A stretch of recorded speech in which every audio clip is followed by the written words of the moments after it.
Does anyone remember the Fox News half-hour news hour? If not, I'm not surprised. If you do, I'm sure you remember how terrible it was. It debuted in February of 2007, a few weeks after Red Eye. Red Eye, what a great show that was. Anyway, Fox News half-hour news hour, it was terrible, it wasn't funny, it was an attempt at comedy. They brought in a couple of big-name producers on it. They were trying to compete with The Daily Show and all that other stuff, but it was an abject failure. But it still got an entire season, and funnily enough, as bad as it was, it continued to defeat its competitors in the same time slot, which is hilarious. But it was canceled. And at the time, I remember being active in the political scene online. I remember a lot of people on the other side of the political spectrum claiming victory, that, wow, we got this show canceled. We got the conservative comedy show canceled. But that's not what happened. That is a false victory. It got canceled because the show was shit.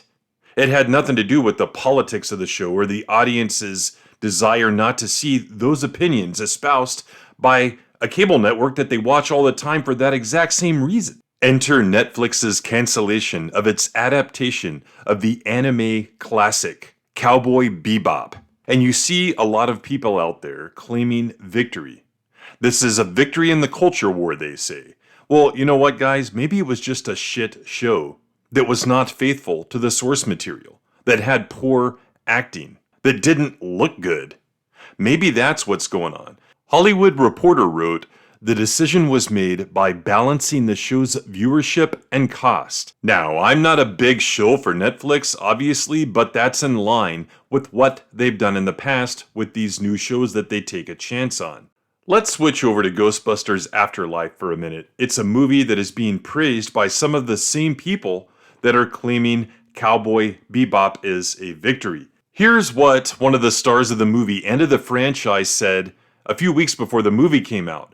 "There is so much in the world to comment on that is outside of the realm of offensiveness. As a writer, you can go to other areas and have successful creative endeavors. Scatological humor is fun, it's easy laughs, but there is more intelligent writing that can happen if you stay away from the offensive material that should be rightly canceled for its hurtfulness."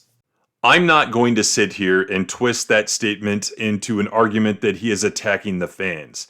But this isn't about attacking the fans. This is about the culture war. And what he said is an attack on the culture. No question about it. That's what's happening here. Yet, that movie is praised.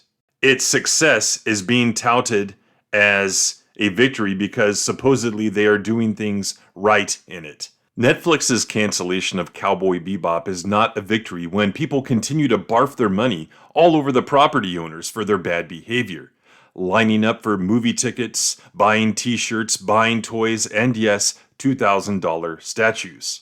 Correlation is not causation. Just because somebody was talking about something and something happened, it doesn't mean that the talking caused that thing to happen. You can't claim victory in this because it is not a cultural victory. It was a shit show that got canceled. The anime fandom is much more narrow and quite frankly intelligent than a lot of other fandoms.